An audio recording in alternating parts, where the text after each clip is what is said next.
Here we go. Hey, what's up? Hey everybody, What's up, everybody? welcome back to Thrill Seeking Teachers. I'm Dave. What's my line again? I'm kidding. I'm Will. Of course, he's Will. Mhm. And we just came back from an awesome 2-day trip. We just came back from Kings Island in Mason, Ohio. Ohio. And we just went for the first time, First time. to Holiday World. It's Santa Wait a Claus. minute, wait a minute. You have the wrong shirt. Oh shoot, I put on the Yeah, wrong the wrong shirt. shirt. Well, this park is fun too. Yeah, that park is fun. This is Kennywood. That's Kennywood. That's Phantom's Revenge. We got the wrong shirt. Wrong shirt. I'm sorry. But we're just doing a quick recap of our time. Here's a pro tip, and I wanted to make sure I mentioned this. Pro tip: if you plan on going to both of these parks, you can actually get a hotel in Kentucky and actually go to these two parks because it's like right smack Well, dab in it's a between. very specific spot. It's a town called LaGrange, Kentucky. LaGrange. What is an hour and a half from Mason, Mm-hmm. and an hour and a half from Santa Claus, Which is crazy. where Holiday World is. So it worked out perfectly, at least logistically for us. I don't know where everyone else comes from, but it logistically it worked perfectly for us. But then also, if you wanted to do 3 days, you could do Kentucky Kingdom, which is also right around there as well. Yeah, it was about 20 minutes from our hotel, 25 minutes. Yeah, so it's just really like smack dab Yeah. in between. So the first thing that we did was we went to the great Kings Island. We The best. loved Kings Island. The best operated, in my opinion, it's the best operated legacy Cedar Fair Park, Oh, and the best operated current Six Flags Park. Wait, say currently again.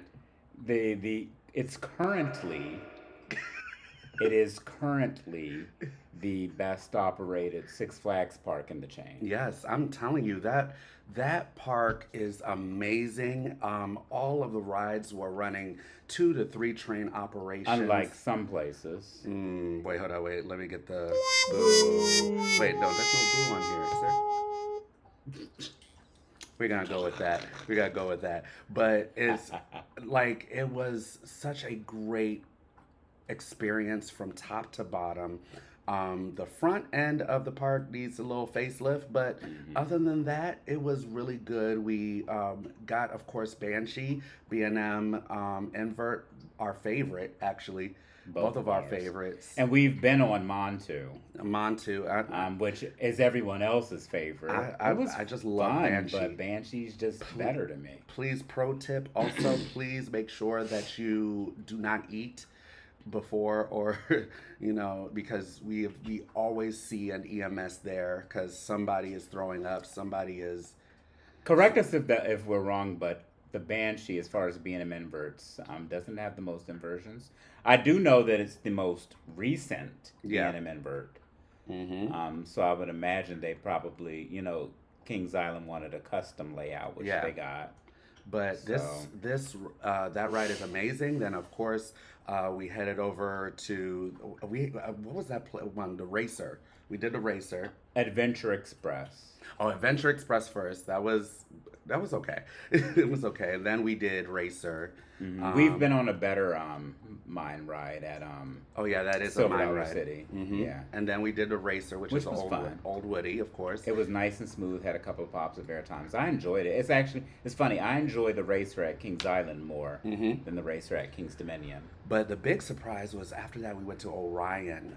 Big surprise. Well, it's not a surprise, but we usually don't have good rides that much on Orion because operationally it was always like one train. Something. Yeah, the was last always few wrong. times, surprise, we've been to Kings Island far less than we've been to Cedar Point. And I checked Log Ride.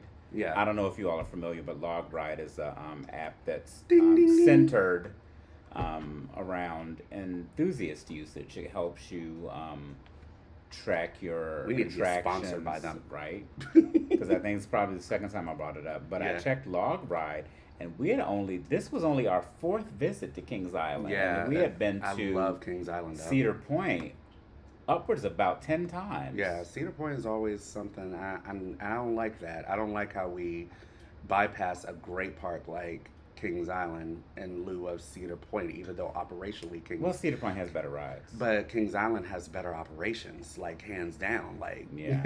But Orion was a big surprise for us, and it was running 3 train operations all day. The drop of Orion is The best out there. one of the best, and it was such a great ride. We did fronts, back, Middle. yeah. But it's just, we both agreed that our problem with Orion is it's as soon as it's like juicing up, it comes to the brakes and then it's done. Yeah. I feel like it needs to have more of a layout. Yeah, it should be longer considering that it's the most expensive ride in And the there's park. so much forest back there. It's just like it's ridiculous. it's so much stuff that they could do with it. But just Considering how much money they put Mhm. into that attraction, the layout should be longer than should be. Diamondbacks. It should have been. It But- should have been longer. It should have been a little taller. Mhm. But it is what it is. It is It's what it still is. an excellent It is. ride. It's excellent. It's an excellent ride. And then after that, we bypassed Flight of Fear because we just I mean, you've tired been of on it. one. We are going to go to Canada's Wonderland soon, and I want to get on that Flight of Fear for the credit. Wait Yeah. a minute. No, they don't have a Flight of Do Fear. they don't have a Flight of Fear? But they do have a backlot stunt coaster there. Yes. So I still want to get on that one for the credit. But Yeah. I mean, we've done Flight of Fear for all the time, so Yeah. we didn't want to do that. So after that, where did we go? We went to was it Diamondback or- no? We went to the Snoopy soapbox. Oh yeah, Snoopy. Finally, Soapbox we Racers. finally got that credit. The family coaster by Vekoma, New Age. Yeah. See, I got it right. We got some new age Vekomas in the U.S. Yes, so Exciting. that one, is for the kids, for the little Mm-hmm. kids. Got that one. That was really nice. And then we went, of course, to the Old Faithful Diamondback. Diamondback. Literally my favorite hyper coaster. Period. I agree. Period. Mako's fun. Make Nitro's fun. Candemonium is fun. We're gonna ride Behemoth at Wonderland. everybody. and see Some how that people compares. argue Sky Rush. Is the number one. Oh yeah. Some forget people about would. Some Sky people Rush. would argue that. but- Phantom's Revenge is fun. Yeah.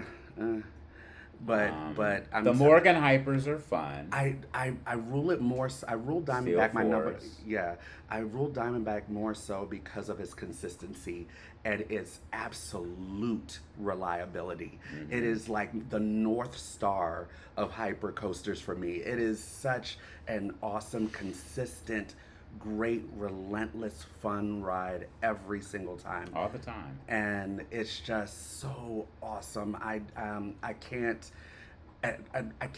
like tout about it enough. It's probably the biggest airtime machine in the park. Oh my god! And I just that's always my like heart right there. My heart is Diamondback. If that ever goes, I will cry. Yeah. After that, we made our way over to Mystic Timbers, Oh which yes, is GCI. one of the best Woodies out there. Ooh, I love it. It's not the biggest Woody out there, but the elements that it has, it does everything so well. Mm-hmm. I would love for them to do something more With that damn shed. With that shed and the Yeah, they ran out of money. They ran out of. We keep saying it. They ran out of money. I mean, who knows? They- Who knows? They ran out of money and they just kind of like, okay, here's a screen and some spooky music. So, but it's just a relentless, great ride. Love it. Then we went, of course, to the Beast. The Beast. Dun dun dun. I don't know. Like each time we've been on that, each time it's felt different. It's felt different. This one, we talked about how the trim. They added some. I feel like they added some trims recently. I didn't like it. Correct us if we're wrong, but we got a night ride on it. No, did we get a Yeah, night we ride? got. We got a We night got ride. a night ride Mhm. on it, and we got Day rides. Day rides on it, and it just felt neutered. It a little felt rough. low and neutered, and I did not It like was it. always his number one Woody. It was never my number one It was Woody. always my number one Woody. Mm-hmm. But also, I cannot believe I forgot about this. Dun dun dun. We actually got to meet Tony Clark. If Yeah, you do Tony not Clark know, and the general manager of Cedar Point. okay, They were walking past, I and said this in a Facebook group, and it was like some people that it's an actual coaster enthusiast Facebook group, and I said I have this great picture. I met the great Tony Clark. Some people like who? I'm like what? How are you a coaster enthusiast? If you do not know who Tony Clark is, you can't call yourself a real coaster well, I mean, enthusiast. Like he is for many everywhere. for many years He's everywhere. he was the sole face of Cedar Point as their spokesperson, public relations, and director of communications. He's the face. For many years. So any coaster Real enthusiast coaster event enthusiast. that the park hosted, any new attractions, it wasn't the GM, but it was always Tony. Mm-hmm. Always. That was He's always on like there. so many Coaster videos. Con, all of the he's on the news representing the park. So many videos. Yeah, and now he represents not only Cedar Point but Kings Six Flags, Island, Six Flags Corporation. Six Flags Great America, and Michigan's Adventure. Yes. So it was such a great opportunity that I got to meet him, And he the was GM so, of Cedar and Point. they were so gracious, so good. Well, and she didn't want to be in the picture. she didn't want to be in picture, but Yeah. we got. She's like, I'll take a picture, y'all. Yeah. But Tony Clark, again, he's the face. And so, of course, he's there for the pictures and loves seeing coaster enthusiasts. And shout out to Tony Clark. Please follow our channel. We love you.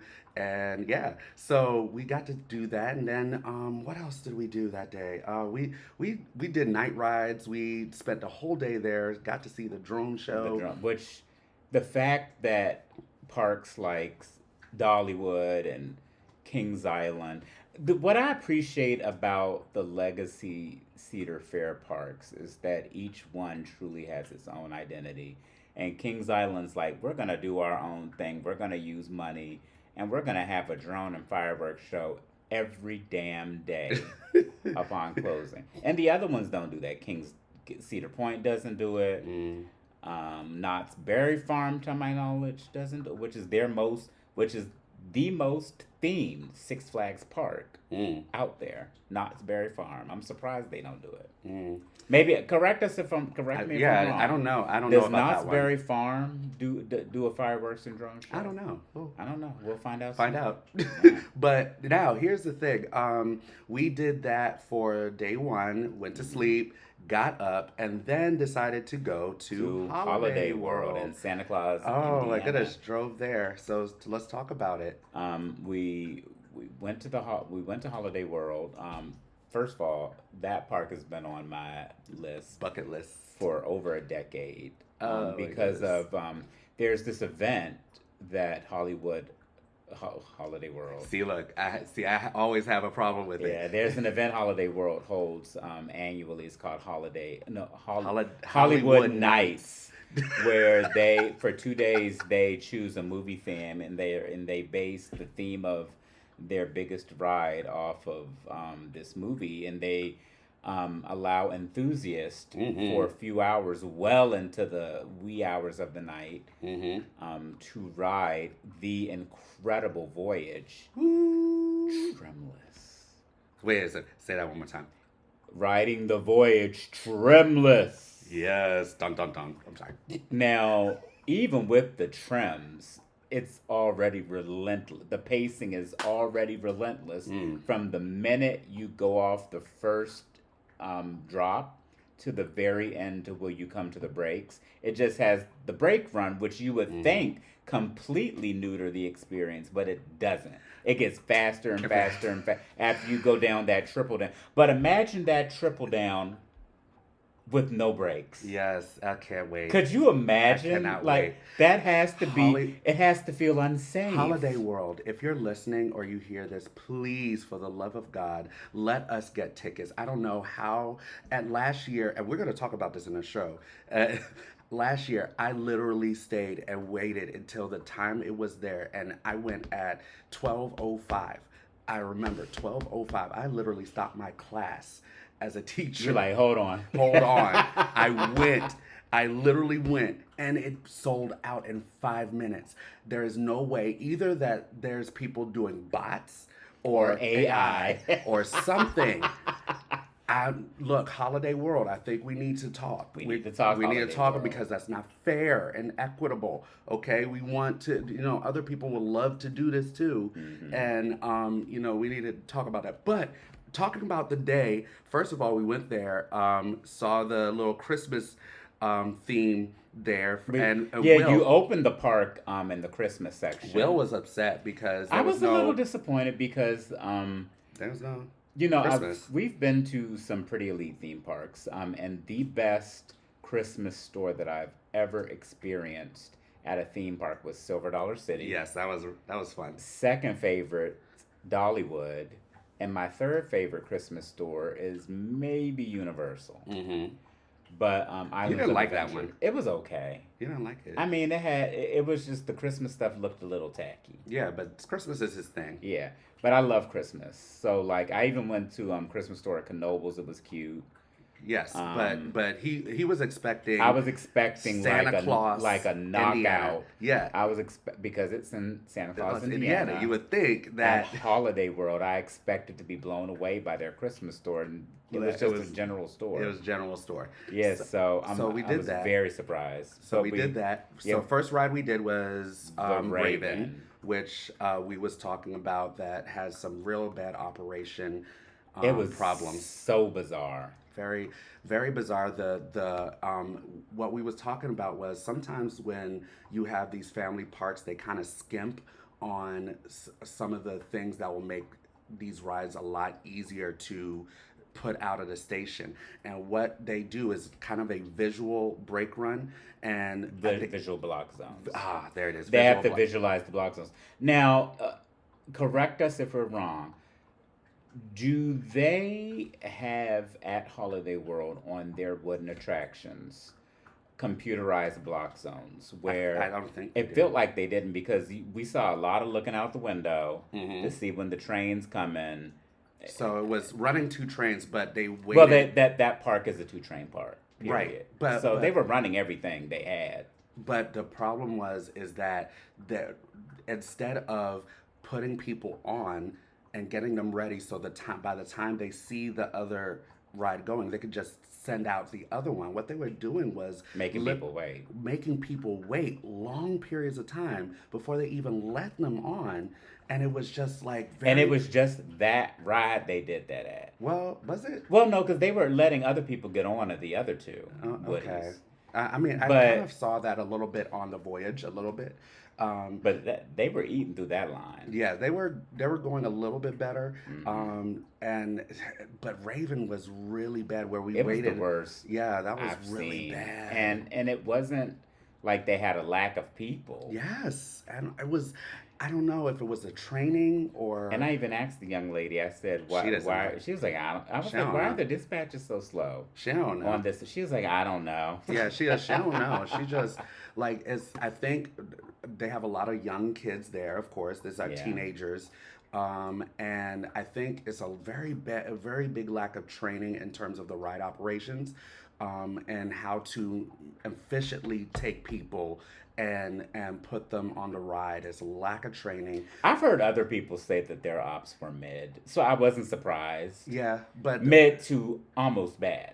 But here's the problem. Here, like things like when you have parks that have lots of woodies, like Knoebels. Knoebels was really fast. Click it and ticket. They just click, boom, boom, boom, pow, get out.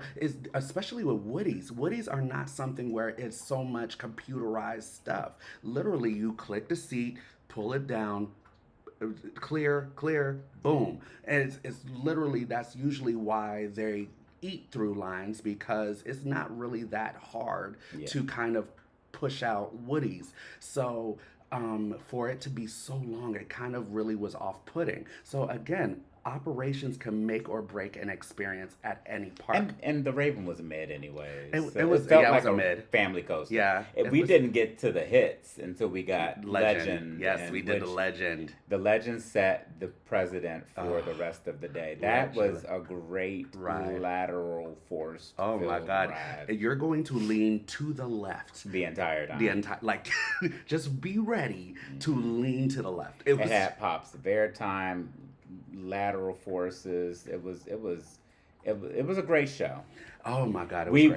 We only got one ride on that. I wanted more. Front. We wanted more, but I wanted more. We stayed in marathon the voyage after we got on everything. Yeah. So after that, we of course went to the voyage. So we did that. There was literally. Did you remember that one guy that was there? That one coaster. Yeah, there was an enthusiast. He was wearing a Hollywood Nights shirt, and oh my God, he felt like he was riding his it job. all day. That he was getting paid. I don't understand. Like I felt like there was some kind of record. What type of medication did he take? Record. Was there like a record that he was trying to break or something? Literally, he only took an hour break for lunch. And then he went back to the line. He went right back into the line for the voyage. And over and over. Just the voyage. It was never anything else. I was like, what? So we did that for a couple of times, but after a while we had we had to take a break. So we went over to... I need a break? Yeah. We went over to Good Gravy, which is a Vekoma family boomerang similar to Snoopy's. But the theming was fantastic for this. I need to give a cheer for that one. That theming on Good Gravy. It was literally someone's house. They had a kitchen. It was living room. It bedroom, was so dining immersive. room. They had a picture of Granny and she was talking. Oh my God! It was so good. The car itself the trains are shaped like gravy boats. If you know what a gravy boat is. And I didn't know at first. I never had a gravy boat. I was like, gravy boat. It goes through a can of cranberry sauce. I know. So it was so cute. It was very cute family coaster, and toddlers will love it. Yeah, because the thing is that park prior to that ride, because they have 6 coasters. They have a kiddie coaster, then they have big coasters, and there was nothing in between. Yeah. So I think that I think that ride is a perfect in between the kiddie coaster, Howler, and then the bigger coasters, Raven, all the way up. Yep. And I just really loved this the theming of the ride. Didn't really like the ride that much, but the theme was great. Yeah. So after that we did Thunderbird. Ooh, the Thunderbird. Both are new #1 wing coaster. Oh my God. That wing coaster is awesome. The only wing coaster in the country that we haven't been on is X-Flight. Yes. At Great America. Mm-hmm. So that's the only one left, and then we would have been on all of the in the United States wing coasters in the U.S. Oh my goodness, that ride is near misses, the 0G roll. That was really, really nice. I like it more than Rapterra. I actually like it more than I do. Gatekeeper, Wild Eagle. Yes, I do. It was very surprising. It was just relentless. It was great. Extremely a good addition. $30 million well spent by Holiday World. And then we took a little separate detour because I wanted to at least get some footage of the splashing water park. We didn't, and I thought the water park was open. Yeah, the entire time. It closed at 6. It closed at 6, so I only had a couple of minutes to actually take a look at some of the things there. But it's such a great. I wish I had more time because I didn't know they had actual water coasters there, and I didn't get a chance to get on a water coaster, but I did get a chance to be on the lazy river and see some of the wave pools and stuff like that. It was just a great thing. And then we just marathoned Voyage. The rest of the evening, and we left maybe an hour before closing. Yes, and then we left at 7. Don't forget the fact that it's free parking and free drinks, free soft drinks. They have free sunscreen too, but we have our own. Yeah, we had our own. But just is the fact that it's such a great value to have. I need other parks to take note. They ain't gonna do that. But why? Why can't they? If they did it, they would raise their ticket prices. Well, why? Holiday World did it without doing it. I don't know what the reason. That's what I'm saying. Like, Holiday World is a family-run coaster. It's not a national chain. Yeah, the most expensive parking we've experienced so far is the Busch Gardens parks. Yes, but how did they do? How did Holiday World do it to where it's a family? It's not a big chain. They get to have free soft drinks. How come we have big corporations? I can tell you why. Because they want to. Well, I guess that's what it is. But they want to. If Hershey doesn't want to, they're not going to. Yeah, but at the same Six time, Flags doesn't want to, they're not going to. But this proves it. This Holiday World proves that it can be done. It's just they don't want to. So does Knoebels. Do they have free soft drinks? I don't think they have no, free they soft don't, but they don't. have free parking and free admission. Yeah, free admission, which is just as much. Mm-hmm. But at the same time, like, it can be done. Yeah. It's just they don't want to. They don't want to. And that's so that was. I feel like though somehow they do include parking in the tickets. It's just like one of those fees. Yeah, but you don't see it. Yeah, but at the same time, it doesn't matter. You did like this free the ticket was pretty. How much was the ticket? Like 60 something. Yeah, but the fact that you could get free soft drinks, I think that's a game changer because like hydration, people passing out, people we didn't see anyone pass out there. Maybe that was why nobody passed out because you can just go. They had Oasis buildings. Every ride. At least they had one at every ride, and then they had another one. It's like in every station. In every themed town, there was like 2 Oasis stations. So there was no excuse not to be hydrated. Yeah. No excuse. And it was hot as... Oh, that day was hot. So I watched the vlog, and they were like, oh yeah, and the heat is always manageable at Holiday World.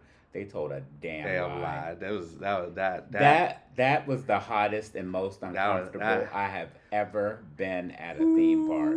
It was hotter than Florida. Yeah.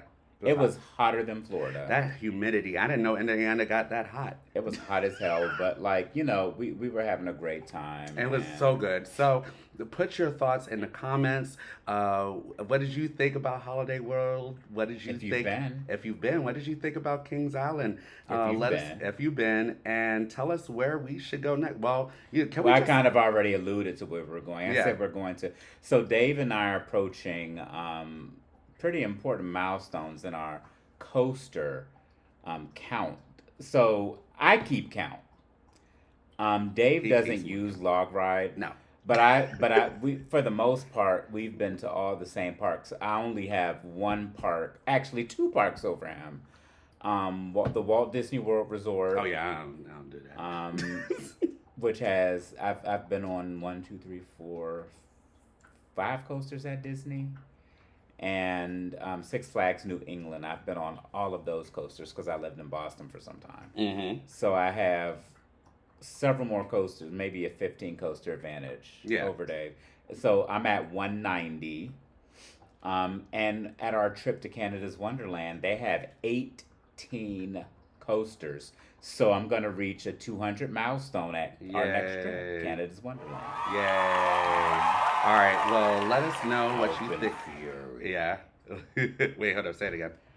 Open Fury, new for 2025. All right. All right, so if you like everything thrill-seeking and you would like to be a part of the Thrill-Seeking Teachers Clan, go ahead and follow our podcast and look at our vlogs. I need to go and put that together. I'm putting together this Cedar Point vlog. I'm doing this episode. I'm putting this episode up before the other episode I had. I'm going to put this one up first because we just did this one. Yeah. Dave is like our producer. I'm trying. I'm just the talent. I'm doing everything. Yeah, I know. He's Darshan. What's that TikTok? He's Darshan. He's Darshan. I'm Darshan. He's Darshan. I just, show up, give my opinion, smiles. And leave. Ugh, I hate this. And, all right. Well, I'm trying my best to get a little bit more. He needs to get involved. Tell him to get involved. Yeah. All right, but thank you so much for being a part of the Thrill Seeking Teacher Clan. And with that, we are getting ready to get out of here. Wait a minute. What's my line again? You are a thrill seeker. Yes. Yes. Adios. All right. Bye.